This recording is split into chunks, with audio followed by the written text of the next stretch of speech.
Dajte mi pomagati. Sem rekel, to pa mi pa vedno pomagamo. Če urgenca dobro dela, je nagrada za dobro operativno urgenco še več bolnikov.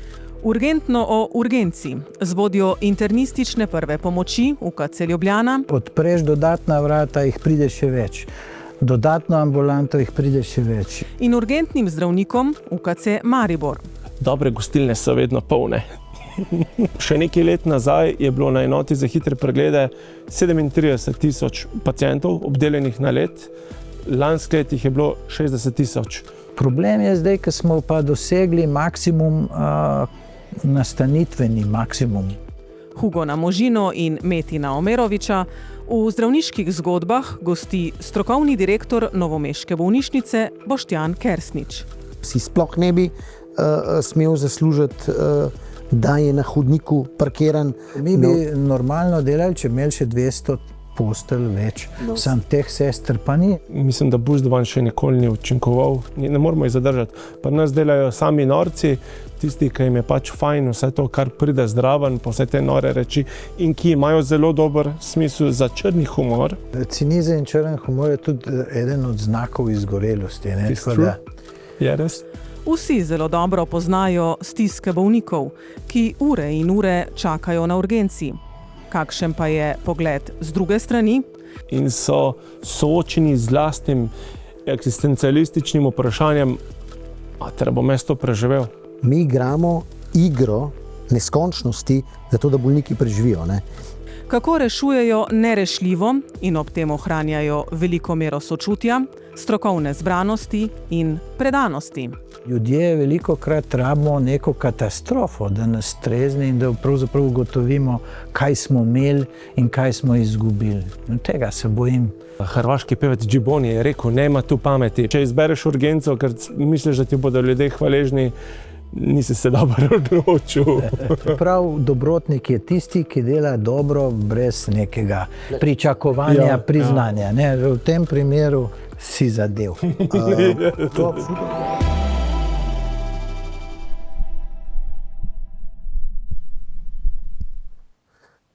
Lep pozdrav, moje ime je Boštjan Kersnič in današnja tema pogovora bo urgenca, urgentni centri. Z mano sta dva poznavalca urgence, pa po mojem je najbolj, da se predstavita kar sama dva. Dobrodošla. Lep pozdrav. Najprej ta mladi in ta lepi. Hvala lepa. Lep pozdrav, jaz sem Metin Omerovič, urgentni zdravnik iz UKC Maribora. Delam v urgentnem centru Maribor 100%. No. Hvala. Zdravo, jaz sem Hugo Možina, sem vodja internistične prve pomoči urgentnega bloka UKC Ljubljana. Sem internist in specialist intenzivne medicine in delam v urgenci stalno od leta 2008. To se še spomnim, ker če takrat, ko sem jaz delal v kliničnem centru, si bil moj neposredni šef, ko sem delal na IPP-ju. Jaz tudi sam, vsaj še enkrat na mesec, kljub temu, da imam vodstveno funkcijo, delam v urgenci in nazadnje moja urgenca je bila v petek. Kdaj sta bila nazadnje urgence? Hugo, tebe smo verjetno iz urgence potegnili kar zdajle, takoj, ne? Ja, to je res. Drugače sem v soboto peljal psa na sprehod in bil klican na urgenco, ker je odpovedal centralni laboratorij in je bilo treba to zadevo upeljati neke druge načine, da smo lahko delovali. Bilo je zelo natesno, moram reči. Drugače pa danes normalen ponedeljek, kot se temu reče. Metin, ti? Nazadnje sem imel tlaka v petek. Kako je bilo? Srednje dobro. Bi rekel, ta Djatlov iz Černobila 3.6. Not great, not terrible. Zdaj tako, jaz, ko gledamo urgenco kot tako, imam občutek, da glavni problem urgence imamo v tem, da če urgenca dobro dela, je nagrada za dobro operativno urgenco še več bolnikov. Kako bi komentirala to izjavo? Pa mogoče, doktor Možina, kako v kliničnem centru na IPP-ju? Zdaj, jaz seveda že nekaj let stalno o tem razmišljam, ampak dejansko je tako. Bolj ko delaš, več jih je. Nekako odpreš dodatna vrata, jih pride še več. Dodatno ambulanto jih pride še več in tako naprej. In lih zadnjič sem bral en komentar enega kanadskega urgentnega doktorja, ki pravzaprav opisuje razmere točno take kot naše. Vse manj je družinskih zdravnikov in se prenaša primarna dejavnost na urgence. Vse manj je specialistov in ljudje ne morejo do specialistov priti, evo jih spet na urgenci. In zelo podobno je tudi tam, da ostajajo na urgencah, ker je premalo postelj v bolnišnicah in to kopičenje, ta boarding v bistvu pol duši delo urgenc. In to je isto, praktično isto kot pri nas. Če mogoče kar direktno navedem, a imaš občutek, da je večji problem pritok ali odtok, ali oboje? Je kar oboje, kaj praviš ti? Oboje, ja. Oboje. Moj prvi šef, ki me je ogromno zadev naučil, sem mu neizmerno hvaležen. Doktor Košir je enkrat lepo rekel, zjutraj po dežurstvu, po težki nočni, je lepo rekel, dobre gostilne so vedno polne. Ja. Res je, zdaj nekje smo dosegli nek plato, kar se tiče dotoka, ta moment. Ampak to seveda predvidoma se bo seveda še povečano, glede na staranje prebivalstva, tako da dotok nesporno bo vse večji. Problem je zdaj, ko smo pa dosegli maksimum, nastanitveni maksimum bolnišnice. Jaz verjamem, da se zmeraj vse dogaja v enih razmerih. Ne? In seveda, tako kot bi želel biti kritičen do tega sistema, ki ga imamo zdaj, bi želel pa seveda na nek način tudi izpostaviti ene pozitivne stvari. Ne? Jaz bi vseeno rekel, tebe, Hugo, se spomnim še, ko si v CIMU delu intenzivist po duši, jaz sem po specializaciji nefrolog in moram reči, da ko sem delal v urgenci z urgentnimi zdravniki, to, kar je Metina, sem opazil, da imajo popoln drug pogled na urgentnega bolnika. Ne? In strokovno bi rekel, da z urgentnimi zdravniki smo blazen napredek naredili. Ne? Je pa seveda res, da temu pa ne sledi okostenela organizacija bolnišnice. Ne? Zdaj pa, kakšen je tvoj pogled, Metin? Ti si le edini urgentni zdravnik, ki se tle zdaj pogovarjamo o urgenci. Kaj bi ti rekel, kako gledaš ti na druge specialnosti? Jaz zelo rad sodelujem z vsemi. Mislim, da prinesemo k mizi, ne morem reči, sposobnost, da lahko obdelamo nediferenciranega bolnika. Zdaj recimo, vsi vemo, jaz sem toliko vesel in prav rečem kakšnim mlajšim sodelavcem, rečem, glej to, on ima pa samo apendicitis, ker je to blazno redko, ker zdaj tako imenovane čiste patologije skoraj več. Ja. Tudi recimo, ko delam na poškodbah, ne malo krat se zgodi, da niti ne starejši, to govorimo o mladih, 60 let starih, padejo, razbijajo glavo, pa imajo čudno anamnezo, pa vrtaš, pa na koncu ugotoviš pljučno embolijo, pa na koncu ugotoviš, da je samo prehodno imel AV blok druge stopnje, Mobic 2. Samo prehodno ugotoviš, da je nekaj takega bilo in ga je to zdelal in je zato padel. In teh čistih patologij je malo in tukaj lahko urgenten, ki mora znati glavo zašiti, pa še obdelati pacienta s sinkopo in bolečino v prsnem košu. Tukaj nekako vidim eno prednost, da ni tega, da si boš ne vem, koga klical, ali pa to isto poškodbe glave, pa možganska kap, to je isto. No, jaz bi to rekel, da organizacijsko ste zelo dober player z zelo veliko širino znanja za urgentne bolnike. Tle recimo jaz sebe vidim kot malo, bi rekel, specifičnega, jaz kot internist oziroma nefrolog, zmeraj iščem nekaj, kaj bi nefrološkega, gor, dol, tret, ampak jasno je, če si ti v eni zgodbi, to zgodbo vidiš. Kaj bi te mogoče čisto konkretno vprašal, koliko imaš občutek, da se na urgenci znajde neurgentnih stanj? Zdaj je različno. Pri nas v urgentnem centru imamo nekako 4 sektore. Bolezenski sektor, ki gleda, dajmo reči, meni je všeč ta ameriški, angleški izraz medical, kar je vse, kar je bolezensko. Gledam tam bolezenske bolnike in imajo lahko motnjo zavesti, bruhajo kri, karkoli, samo da je bolezensko. In naša triaža je rekla, da je ta pacient rdeče, oranžen ali rumen. In je naš.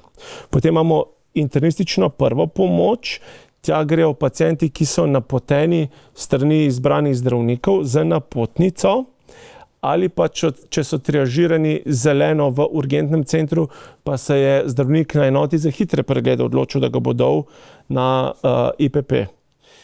Če je pacient slučajno triažiran rumeno, je šel na enoto za hitre preglede, pa njemu nekaj ni všeč, ga bom jaz gledal, tistega, ki je peš prišel in je rumeno triažiran. In potem je še na drugi strani je še enota za hitre preglede, kamor grejo pa pacienti, ki so po triažni shemi zeleni in pa rumeni.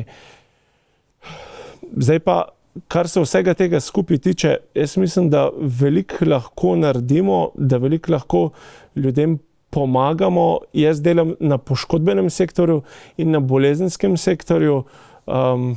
No, mislim, mogoče sem te hotel tako vprašati za eno tako oceno čez prst, ne, a veš, koliko, a je to mogoče tretjina ali je 2/3 ljudi, ki bi jih lahko drugi obdelali, ne ti, ne, a veš, jaz približen, tebe sem vprašal zaradi tega, ker si pač urgenten zdravnik, imaš pregled nad celim urgentnim centrom, Hugo je pač z IPP-ja, tako kot jaz delam, ne, jaz bi tam približno tako rekel, ne, da je 1/3 je res življenjsko ogroženih, ker je tam 1/3 je malo to, kar bi radili, So kar bolni in hitro dejansko specialistično rabijo. obdelavo, pa jo nimajo, pa pridejo k nam, ne, 1/3 je pa takih, ki bi jih lahko na primarju obdelali. Mogoče sem to malo to, ampak to je ocena čez prst. To malo ne. varira. Jaz bi isto rekel, da je verjetno je 1/3, bi pa rekel, da se številka vedno večja v našo škodo, da drugače rečem, še nekaj let nazaj je bilo na enoti za hitre preglede 37,000 pacientov obdelanih na let, lansko let jih je bilo 60,000.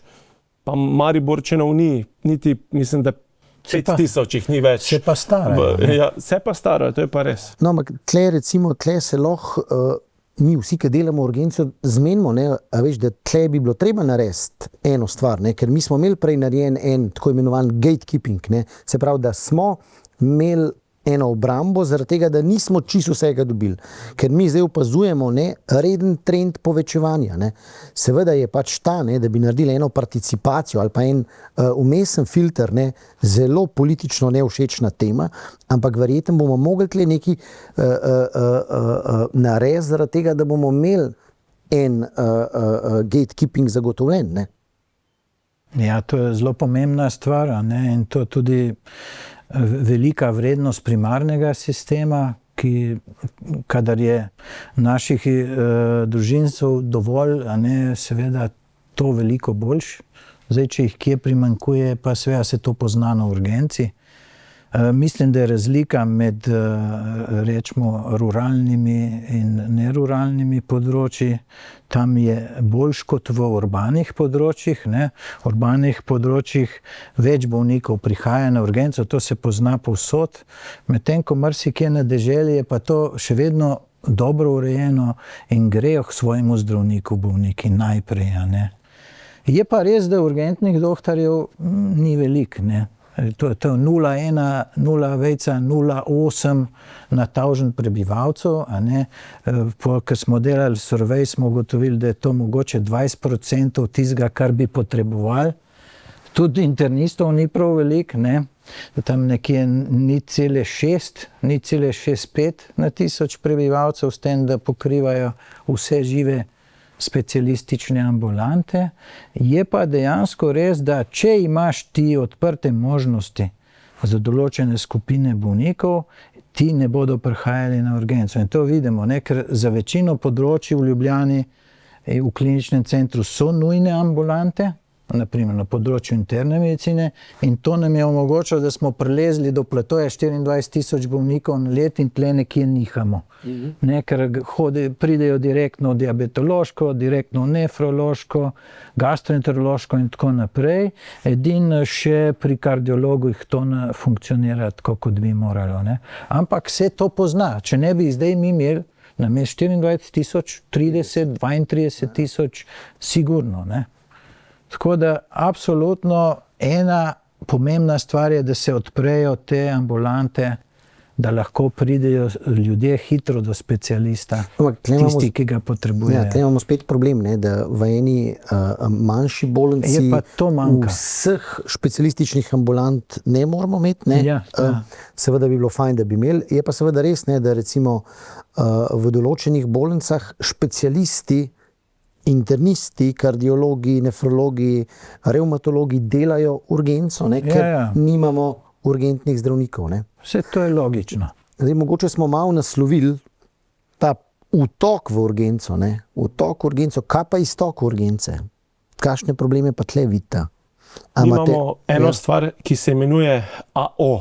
AO pomeni administrativni sprejem in ko jaz vem, da pacienta ne morem sprejeti, pritisnem na en gumbek AO in to pomeni, da ta pacient zdaj administrativno čaka, oziroma on je že sprejet v bolnico, ampak je sprejet. In lansko leto smo imeli 1114 teh AO-jev. 1114 AO-jev, da je pa lih ta evropski ta journal za urgentno medicino je še eno študijo naredil in so nekako ugotovili, da za vsakih 8 ur, oziroma če pacient čaka nad 65 let več kot 8 ur na urgenci, se mu zelo, zelo poveča smrtnost. Oziroma ne bi bil ta number needed to harm nekje 8. To pomeni, zdaj, če bi mi naredili to 1114 deljeno z 8, bi hitro ugotovili, koliko pacientom nad 65 smo mi škodili. Zdaj, kar veliko študij tam od leta 20 naprej delajo na tem področju, ker se ga prej niti dotikali niso kaj preveč. In dve ogromne študije, ena v Ameriki in ena v Angliji.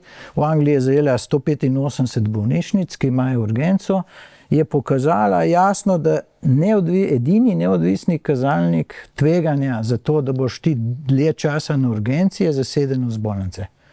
Ko je tam nekje do 80% počas linearno narašča tisti čas obravnave na urgenci. Od tam naprej eksponentno. In mi smo vedno tam, ne? Med 90 in 95 je jasno, da naši ljudje so bili naprimer še 10 let nazaj, ne vem, obravnavani na urgenci 8-9 ur, zdaj so 18. Zakaj? Ker jih ne moramo gor dati, ne? Pa rabijo bolnico. A imamo tle kakršenkoli mehanizem, da bi lahko karkoli znotraj urgence kot take naslovili, ne? Ker v bistvu tle, ko človek zboli in ko ga ti v urgentnem centru obdelaš in ugotoviš, da bolnik rabi sprejem, ne, bi v resnici mogel biti čim prej sprejet. Ne vem, a je tle mogoče sugestija, da bi mogli po vzoru angleških bolnišnic, da če je bolnik prej v 8 urah sprejet na bolniško posteljo znotraj bolnišnice izven urgentnega centra, da bi bila tle ena stimulacija, da bi bolnišnica za to poskrbela. Moj prijatelj Alex, pa sodelavec, bi rekel, da je nekaj šegavega obstaja. Ene par takih rešitev, ki so, ena je, da kolegi hospitalisti odpuščajo paciente že zjutraj, če imajo, recimo, če vejo, da je nekdo za odpust, da imajo odpustnice in vse že pripravljeno, da se že takoj zjutraj odpustijo, da se že zjutraj naredi plac za te naše nočne bolnike, nočne ptice. Druga stvar, ki bi jo lahko naredili, je, da če imaš ti AO, da si ti administrativno sprejet, da bi tim, ki te bo potem prevzel v bolnišnici, da bi on že mogel priti dol in urejati to hospitalno terapijo, kateri antihipertenziv, Arikstrav, tako da bi že on mogel to začeti urejati, kajti oni bojo potem tudi prevzeli nadaljnjo vodenje tega pacienta. In pa še zadnja stvar je, nekako je zdaj normalno, da te pacienti so dol in čakajo nekje dol na hodniku v IPP-ju oziroma na IPP-ju v Ljubljani. Zakaj je ta IPP bolj varen, bolj human, kakor pa hodnik gastroenterološke klinike, kardioklinike? Se strinjam. To je zelo dobro vprašanje, ki ga bi bilo treba postaviti nekomu iz kliničnega centra. Seveda se pa sprašujemo tle predvsem to, ali imamo kakršenkoli mehanizem, da bi te stvari tako na en tak. Jaz si predstavljam, da če bi govorili o normalnem bolniku, si sploh ne bi smel zaslužiti, da je na hodniku parkiran, a veš, in tle je tako, ne, ko dizajniraš bolnico, a si omisliš priključke za kisik na hodniku, ne. Na en stran, ker vemo, kaj se nam je zgodilo v covidu, se ti zdi mogoče to fajn ideja, ne?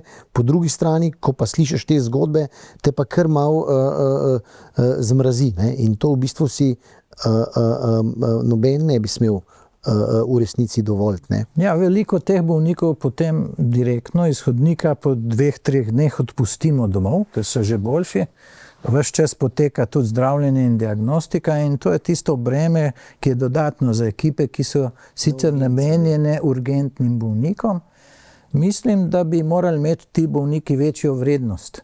To pomeni, da bi morala zavarovalnica tem bolnikom dati večji utež ali večji poudarek v nekih točkah, in ko bi postali bolj vredni za nekatere oddelke, ki malo bolj gledajo na finančni income, a ne, potem bi mogoče lahko konkurirali tistim, ki so zdaj zaradi tega gor vzeti, vendar vedeti moraš, da tile naši bolniki iz urgence imajo vedno daljšo ležalno dobo.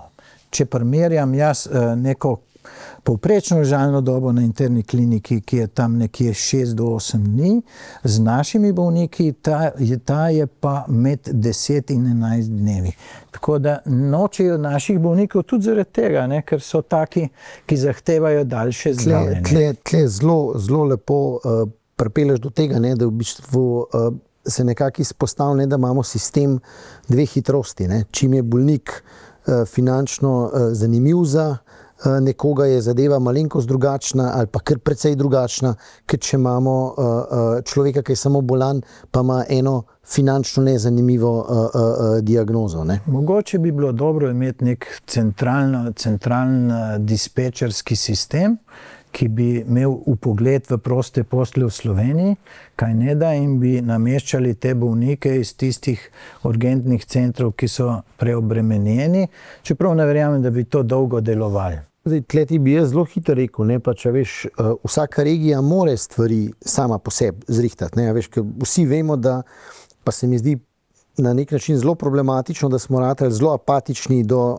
ljubljanskega UKC-ja in IPP-ja in hodnika in tako naprej, ne. Ampak, veš, jaz tle ne pristanem, da če ene bolnice delajo pač dobro, ne, ali pa boljše, ne, da bi zaradi tega, ker v kliničnem centru neki velja, da je to slabo, da bomo pač še drugi. Ne, moraš drugače širše gledati. Za družbo se pa strinjam. Eni smo štartali iz slabše pozicije, z manj rezerve. Zaradi tega je to problem. No vem, ampak veš, če imate manj rezerve, vam moramo dati več rezerve. Ja, jaz mislim, da mi bi normalno delali, če bi imeli še 200 postelj več, sam teh sester pa ni, a ne? Na vse zadnje, ja, ampak mi se moramo zavedati, ne, da bi mogli imeti pač za vse bolnike, ki pridejo akutno bolani, ne, pravzaprav nekako poskrbljen, ne. Tako. Ja.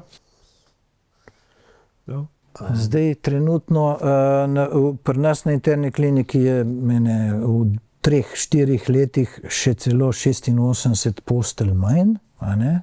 Odhajajo sestre, neki so zaprli zaradi obnove. Sežanska bolnišnica nima več akutnega programa, oni so nam pobrali okrog 250 bolnikov. Jesenice so se močno skrčile, zaradi tega tudi ta, bi rekel, severnoslovenska regija pritiska bolj proti nam. In vse to bremeni pravzaprav urgenco, ne, na ta način. Ampak ti pa nimaš kam. Zdaj, tle jaz vidim en konkreten problem tudi v tem, ne, da število hospitalnih postelj kot take se v Sloveniji na nek način zmanjšuje, ne. Kljub temu, da imamo bolj bolane ljudi, več starostnikov, več potrebe, ne, nekako na sistemskem nivoju ne znamo to ustrezno nasloviti, kljub temu, da vse naše številke iz vseh urgentnih centrov kažejo drugačne. Prej, ko smo nekako govorili o tem, ne, recimo Italija ima zelo dober primer, da imajo urgentne internistične oddelke, ne, kar pomeni, da čim v urgenci ugotoviš, da bolnik rabi hospitalizacijo, to je to, kar si ti rekel, ne, klikneš in namesto, da bi kliknil, ga tak oddelek vzame in potem recimo kot sprejemni oddelek, uredi nekaj tacga, ne. maksimalno znižan krvni tlak za 20-30% in gre naprej na kardiološki / antihipertenzivni oddelek. Ne. Ali če ima, ne vem, ledvično okvaro, se za 3-4 dni stabilizira, za fine tuning pa gre pravzaprav naprej na nefrološki oddelek. Mi, ker nimamo zagotovljene osnovne kritične infrastrukture, ne, ker nimamo urgentnih centrov organiziranih po principu dejavnosti, ne, imamo seveda problem tudi z tem, da bi imeli organizirane posteljne kapacitete z ljudmi, ne, se pravi z medicinskimi sestrami in zdravniki. Zdaj očitno se nam število zaposlenih medicinskih sester po Sloveniji zelo, zelo zmanjšuje. Kaj se pa zdravniki dogaja? Ja, zdaj zdravnikov je še nekaj, ne? Čeprav tudi že nekateri kam odhajajo, če le imajo neko priliko oziroma vidijo svojo prihodnost, ampak ni to tak pojav, kot je pri sestrah. Ne? Ampak je pa seveda res, da če nam bodo sestre se zmanjšvale, zdravniki pa ostajamo približno enak, mi lahko delamo samo v timu, ne? Sami zdravniki enostavno ne moramo funkcionirati. Ne? Res je. Mi imamo še težavo z urgentnimi zdravniki, da jaz se lahko zaposlim v urgentnem centru ali pa grem delati nekam ven v prehospital. Plačo vse bom imel čisto enako in da obremenitve bodo malo drugačne. Popolnoma drugačne, breko. Popolnoma drugačne. In je problem, da mi izgubljamo. Mi v najboljšem primeru, če smo optimisti, stagniramo, ampak izgubljamo. Nimamo več kadra in ne moremo, težko zadržimo specialiste pri nas, ker raj grejo nekam ven delati, ker so drugačne obremenitve, pa pač lažje jim je.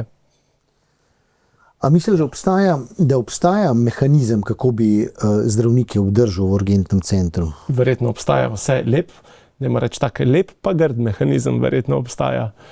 Nežen pa zabuzdovanom mehanizem, tak. Verjetno 2. Ampak kaj pa misliš, da bi v resnici funkcioniral? Mislim, da buzdovan še nikoli ni učinkoval.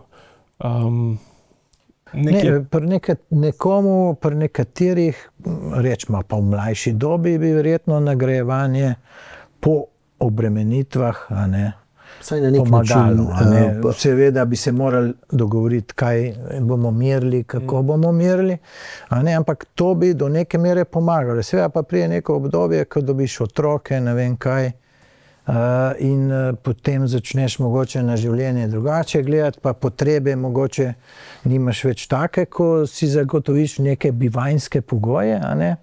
Takrat pa verjetno ta stvar ne prime več tako. Ne? Zdaj, sicer res tako bi rekel, ne, ko gledam jaz urgenco, ne, urgenca je ena taka specifika, ne, in urgenco težko pravzaprav meriš po obremenitvah, ne, ker imaš po mojem tako variabilo, da je to res težko, ne, urediti. Ne. Pa tudi urgenca je, se mi zdi, ena taka zadeva, ker tudi če ni, ne, nobenega, ne, nikjer nimaš garancije, da v naslednji minuti ne bodo pripeljali reanimacijo, ne, da ne rečem 2 reanimaciji. Hkrati, ampak tle bi mogli vsaj na nek način ekipe nasloviti, ne, glede na število prebivalcev, da v bistvu jih imamo. Je pa seveda res, da to, kar si rekel, ne, da bi normalne delovne pogoje lahko na urgenci zagotovili, bi seveda mogli imeti dovolj kadra, ki bi bil dovolj stimuliran, tako sestre kot zdravnikov in ostalih članov tima. Ne. In najbolj tragikomično pri vsem tem je, ne, če bi ti imel dovolj urgentnih, bi oni pokrili urgenco, sprostijo se ti internisti, kirurgi in oni, to se pravi, dajmo reči, tiste paciente, ki čakajo, lahko hitreje obrnejo, hitreje zrihtajo in bi bil to win-win situacija za vse. Ampak pač mi ne moramo zadržati, urgentnih ne moramo zadržati pri nas, ker grejo raj nekam drugam, kjer jim je bolj ugodno za isto plačilo, isti dopust, vse ostalo. Ne moramo jih zadržati. Pri nas delajo sami norci, tisti, ki jim je pač fajn, vse to, kar pride zdraven, pa vse te nore reči in ki imajo zelo dober smisel za črni humor, te obdržimo. ti obdržimo. Ja, cinizem in črn humor je tudi eden od znakov izgorelosti. Ne? It's true. Je res? Skratka, tle prav, da se veseliš tega, ja, po eni strani že. Ne? Mislim, da je dejansko treba izboljšati tudi pogoje ostale za tiste, ki delajo v urgenci. Sprav, naj imajo svojo sobo, naj imajo svojo mizo, naj imajo svoj računalnik, naj imajo nekaj časa tudi za druge stvari. Tega zdaj nimajo. Ne? In mogoče z nagrajevanjem nekaj, ampak vsekakor zaenkrat moramo vsi skupaj pomagati na urgenci, ker urgentni doktorji ne bi zmogli, ne, je premalo in pol bi še tistih par, ki jih je pobegnilo in šlo delati kaj drugega. Tako da za nekaj let bomo morali se še na ta način boriti. Koliko urgentnih zdravnikov imaš ti na IPP-ju? Pri nas je ena ambulanta 3 dela s pomočjo urgentnih zdravnikov, bodi si specialistov ali specializantov, ki so starejši. In tle ponavadi se potrudimo, da obravnavajo tiste, ki so bolj kritično bolni in tako naprej. Namen je ta, da jih pritegnemo, ker to je vedno privlačno za te zdravnike, po drugi strani pa tudi one, ki se malo bojijo, če bo prišel kak tak za ne vem kakšno intubacijo in tako, jih malo psihično razbremenimo. Ne? Tako da zaenkrat so zadovoljni vsi, če pa seveda je med temi internisti, ki so tudi intenzivisti in tako, so tudi taki, ki si želijo tistih bolj hudih bolnikov, je seveda prilik še in še, tako da ni nikoli bil problem. No. Zdaj, problem še, ki ga jaz vidim, je, da nekako naravna evolucija specializacije je, da ti delaš in potem enkrat si proti koncu specializacije, vsi imajo že nekje kakšne družine, nekaj tasga in pa izgorijo. In do konca specializacije izgorijo in so soočeni z lastnim eksistencialističnim vprašanjem, a bom jaz to preživel? A bom jaz preživel tole? Kje se jaz vidim čez 20 let, ne čez 40 let, čez 20 let in potem grejo.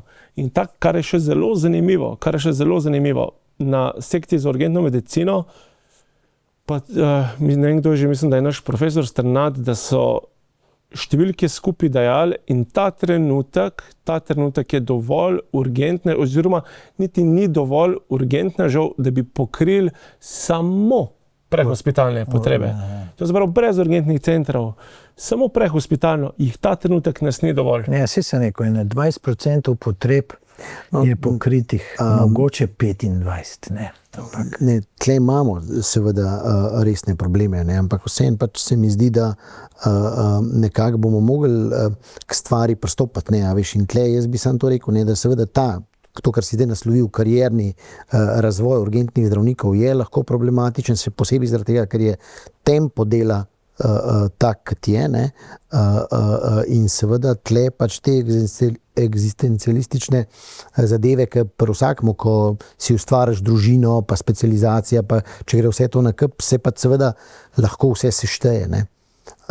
Se mi pa zdi vseeno, da bomo mogli pravzaprav tle stvari nasloviti, ne? In seveda to naslavljanje, predvsem se mi zdi velikega števila ur, ki se naredi, ne? Bo tisto primarno, ki bomo mogli nasloviti, ne?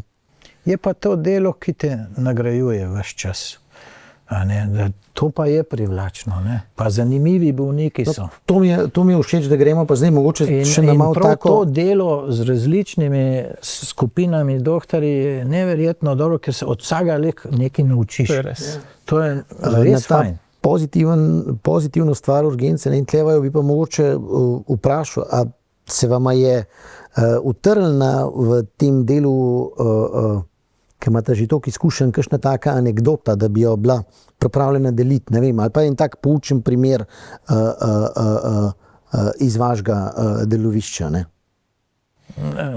Bom jaz eno, ki mogoče ni najbolj izobraževalna in ne vem kaj, ampak pred enim tednom pridem v službo, še čelado sem imel gor, ker pridem z biciklom in zagledam na tej strani v vogalu enega z vozičkom, z dvignjenimi ograjcami, dajte mi pomagati. Sem rekel, to pa mi pa vedno pomagamo. Sem rekel, zdaj verjetno so sestre not, ker je menjava službe, bom jaz ne.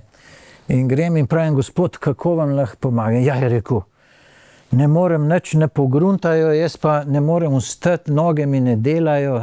Sem začel razmišljati o diferencialni diagnozi. Sem rekel, gospod, bom šel vprašati, da vidim izvide, pa bova videla. Ne. Grem noter, pravim, tam je ono v vogalu, ne. Prav, da ne more hoditi, pa da mu noge ne delajo, ali že kaj vemo, kaj je z njimi. Ja, pravi, 3 promile alkohola.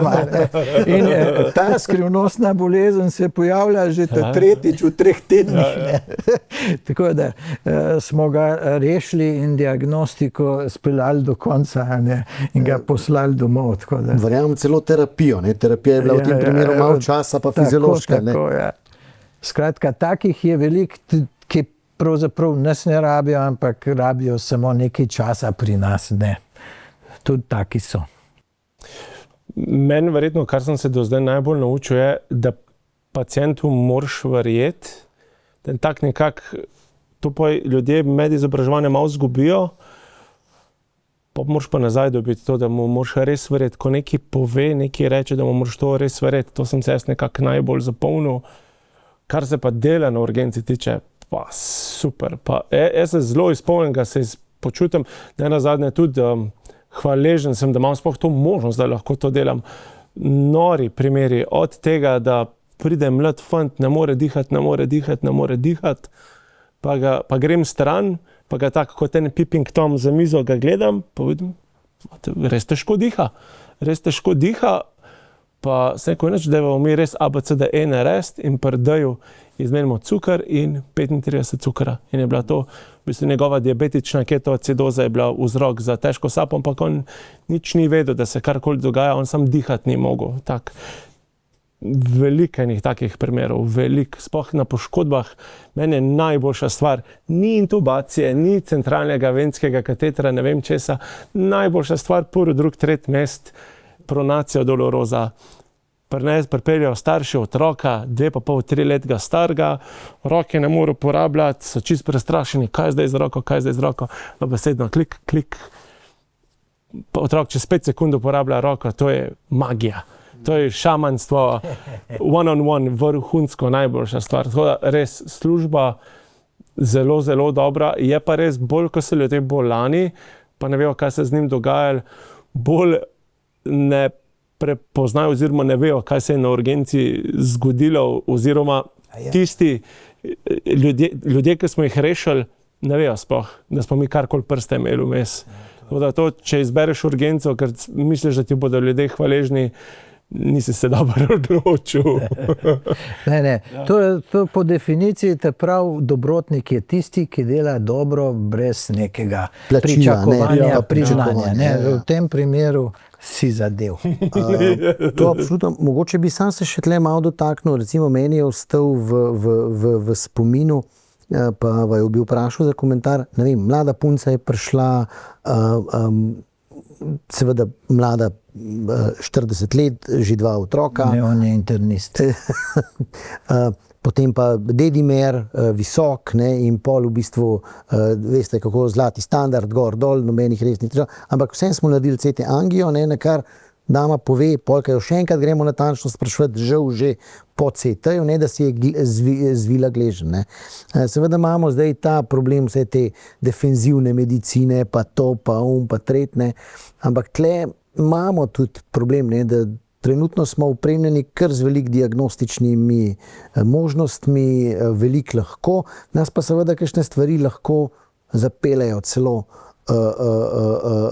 malo izven poti. Seveda zaupanje bolniku se mi zdi to, kar si izpostavil, da je zelo pomembno in je na mestu.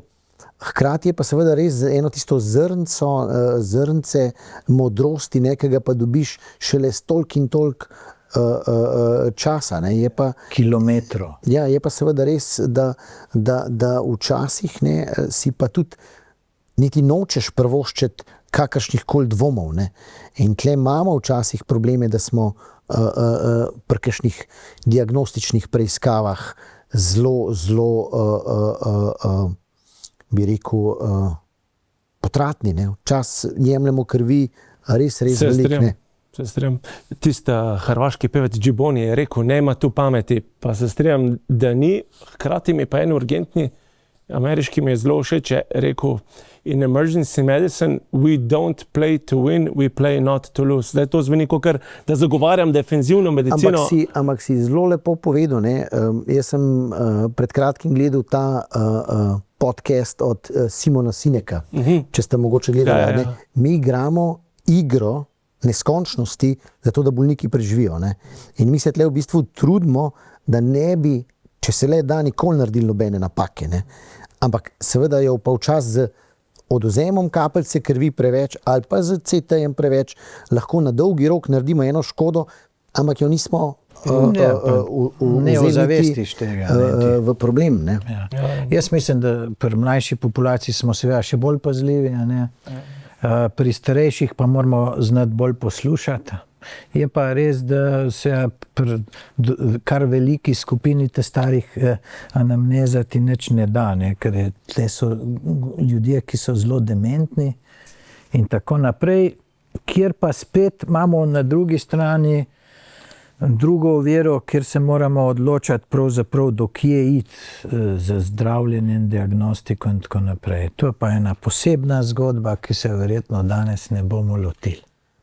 Mogoče se vse lahko čisto malo dotaknemo. Jaz sem hotel dveh stvari se še malo dotakniti. Eno je, seveda, ker smo vsi v urgenci, ne, se dotikamo neposrednih kolegov radiologov. Ne.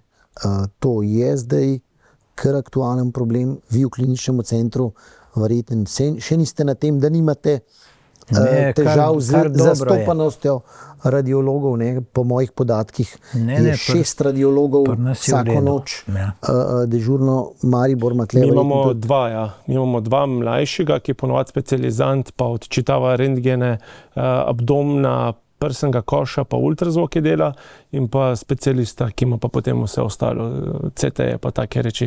Samo zdaj recimo, meni se te bogi radiologi po eni strani se mi smilijo. Jaz se spomnim, ko smo mi začeli, pa je bilo za možgansko kap CT glave. Zdaj je za Tijo sploh ni bilo. Za Tijo smo rekli, on je v redu, on je zdaj v redu, vse premika, govori, je v redu, on nič ne rab. Tako, danes, oziroma potem je bil že ta CT trojček, to se pravi CT možganov, CTA možganskega vratnega žilja, je pa še za Tijo.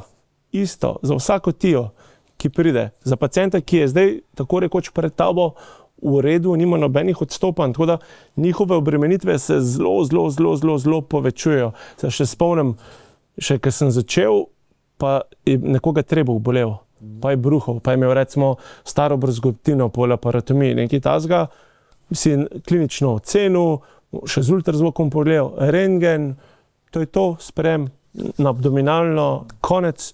Jaz se ne spomnim, kdaj sem na zadnje pacienta z ileosom brez CT-ja sprejel.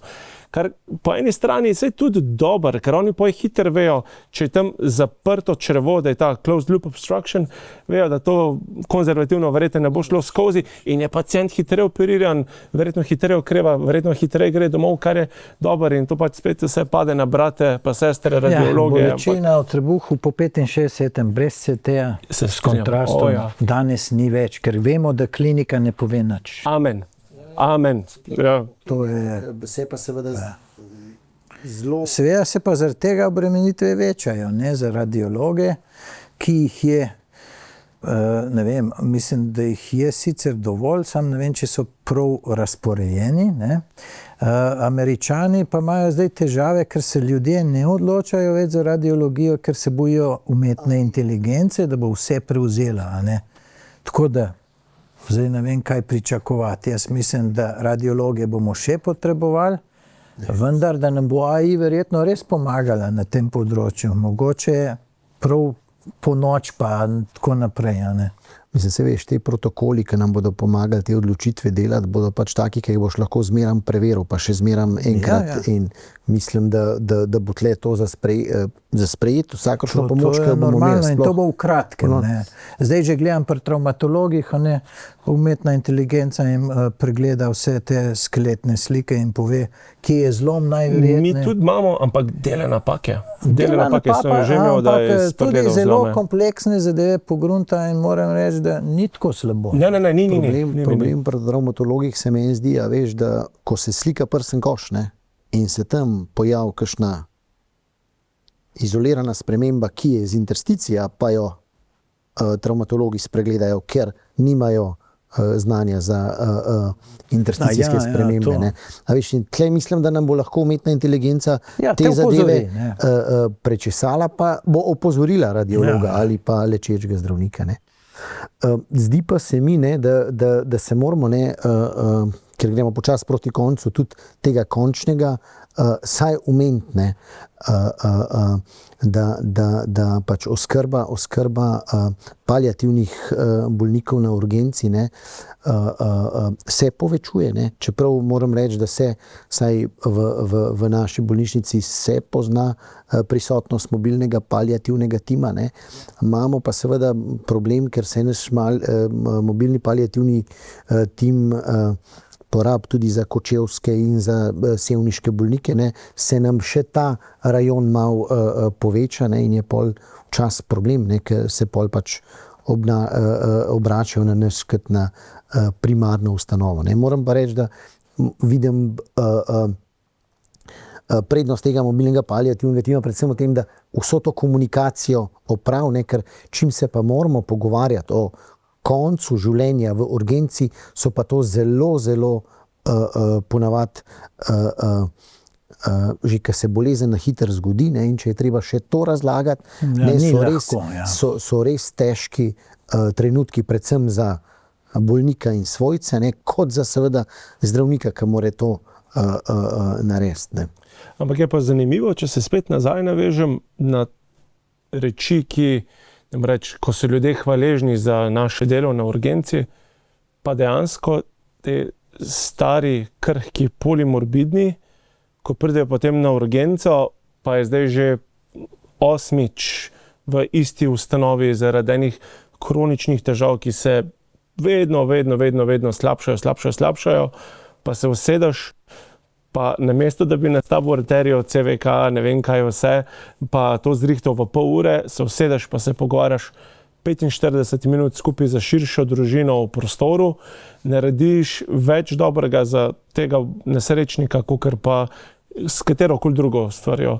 Ampak vzame pa ogromno cajta in tudi iskreno, ko mene srce boli, ko je karkoli je, ko so taki pacienti bogi, krhki, in ne vidimo eye to eye z družino, z svojci in moramo delati ene reči, ki se mi zdijo totalno nehumane, da to pri meni vodi do izgorevanja. To mene, zaradi tega jaz ne spim, zaradi takih reči jaz ne spim. To so ti bolniki, ki so na koncu svojega življenja, ponavadi v fazi umiranja, že na koncu njihove kronične bolezni, in škoda je, da smo mi tisti, ki moramo to sporočiti družini, razložiti in tako naprej, ampak pač je tako.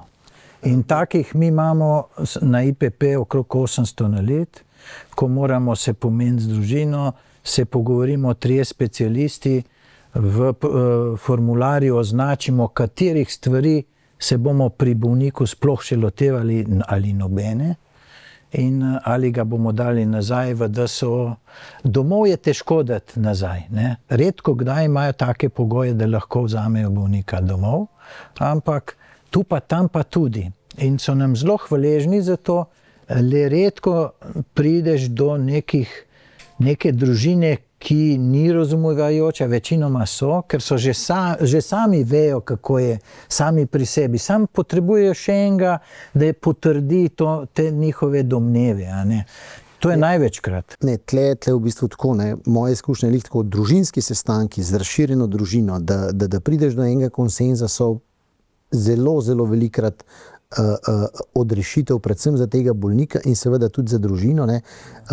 je pa tako, kot si rekel, ne, to je v bistvu tako zelo zahtevno delo, zelo izčrpljujoče, ne, in to so tiste zadeve, ki ponavadi vzamejo največ energije. Ne, in to je pa seveda res, ne, če si sam ali pa da delaš v paru, pa vrsta, pa to ti včasih zmanjka časa, da bi si vzel 1 uro mirnega razgovora. Ne. Jaz sem zračunal, ker smo 3, vsak porabi 15-20 minut, oni, ki se pogovarjajo z družino še več, da bi pravzaprav že imeli skoraj celo leto zaposlenega enega zdravnika, ki bi sam to počel. Ne. Tega je toliko dela.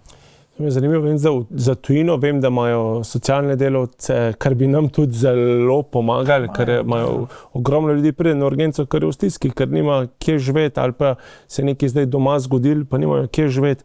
Klinični farmakologi za te boge ljudi, ki pridejo isto stari, polimorbidni, pa imajo 18 tablet, pa ni čudno, da se jim vrti, se bi se meni tudi vrtelo, če bi 18 tablet na dan požaril. Verjetno že pred 10. Že pred 10, ja. Da ne omenimo pa še naprej paliativo, tudi vem, da imajo na določenih urgencah isto, da se jih takoj pridejo, se jih takoj ujame, da dobijo tisto, kar potrebujejo, paliativno obravnavo, razgovor, tak, ne pa nas, pa naših kateterov, pa urinskih kateterov, pa vsega. Mi se zdaj trudimo, da bi predvsem to takoj začeli že dosti prej na oddelkih, da bi razložili bolnikom in družini, kakšno bolezen imajo, kaj lahko pričakujejo, ne. Tega moramo več in zdaj smo se odločili, kakšno obliko morajo imeti odpustnice in upam, da se bomo tega zelo držali. Ne. To je zelo fajn, tam je noter vse tisto, kar mora zadnji biti. lečeči zdravnik povedal zelo jasno v odpustnici, ne, ob naslednji hospitalizaciji se pričakuje samo paliativna oskrba. Da vejo tudi doma, kaj lahko pričakujejo, da vejo, da se ne da nekaj pomagati specifično več, da vejo, da tem ljudem lahko sicer olajšajo stvari, ampak ne morejo jih pa pozdraviti. Ampak jaz razumem, da ljudje so v stiski, strah jih je, pa se nekaj tazga ob 2 zjutraj zgodi, hropenje, pa vse in se ustrašijo in pač pridejo. Tle moram reči, da tle pa vidim jaz vlogo pač mobilnega paliativnega tima, ker tam pa znajo, pridejo na dom in tudi pokažejo, ne vem, morfinske kapljice, ali imajo že črpalke, pa se lahko poveča, tako da je pa seveda res, ne, ljudi bo vedno strah smrti, ne, in seveda mislim, da bomo še nekaj časa rabili, ne, da bomo spet se navadili, da bodo ljudje zaspali doma, ne pa v bolnici. Pri nas teh ljudi, ki bi se vključevali v paliativno oskrbo, sploh pa v mobilne paliativne time, ni prav veliko, a ne? In jih težko najdemo in je zelo težko. Včasih vidiš, da je paliativni tim odvisen od enih upokojenih zdravnikov, ne, ki jim je bilo to vedno pri srcu in hodijo še zdaj na teren. Pa nekih mladih ljudi, ki so v urgentni medicini, pri vas imate tudi kolegico z področja kirurgije, kar jo poznam. Ni jih veliko teh ljudi in je to delo, ki pa te popolnoma prevzame. Ne. Ves si noter in stalno te kličejo in tako naprej, ni hec. In še problem je potem znotraj paliative, a ne? Za enkrat paliativa še pomeni, je enako rakasta bolezen, kje so pa napredovala demenca, Alzheimerji, je čokolino, pa to prihaja. Pač oni imajo večjo tradicijo, imajo paliativni oddelek že dlje časa, imajo mobilne paliativne time že dlje časa, ne, naši rakavi bolniki. Medtem, ko na področja, nerakava področja, pa to prihaja, ne. Tako da.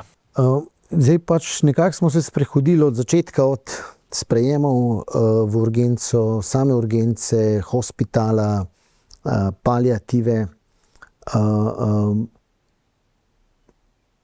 Obdelali smo kar nekaj tematike. Mogoče za konec še kakšna misel, če se je utrljena, pa bi dal vsakmu iztočnico, da probamo vseeno zaključiti s kakšnimi mislimi tole našo debato. Starejši imajo prednost. Ja, vedno poslušam to, zdaj pa to zlom zdravstva, konc vse tega, zdaj bo šlo vse nekam in tako naprej. Jaz pa pravim, nekaj bo. a bo tako ali bo drugačno, zdaj mi dva ne veva, ampak neka dejavnost bo morala obstajati. Je pa res, da ljudje velikokrat rabimo neko katastrofo, da nas strezni in da pravzaprav ugotovimo, kaj smo imeli in kaj smo izgubili. In tega se bojim, da se bomo še večkrat spomnili. Jaz bi zaključil z zahvalo. Jaz sem tako srečen za vse moje sodelavke, sodelavce, tako skupaj se imamo fajn, skupaj se smejimo, skupaj pomagamo. Ker tim smo čudoviti in lahko samo en najglobljo zahvalo, ki jo imam, hvala lepa, da vse to z milostjo naredijo, tako kar naredijo. Sam to res. Imam hud privilegij, da lahko delam, kar delam z ljudmi, ki to delam. To je samo hvaležen sem, samo hvaležnost. Ja, očitno si zdaj meni pač besedo vzel, jaz se v bistvu z obema absolutno strinjam, po mojem lahko tle zaključimo in to je za urgenco to, kar je. Hvala lepa. Hvala lepa za povabilo. Živijo, hvala.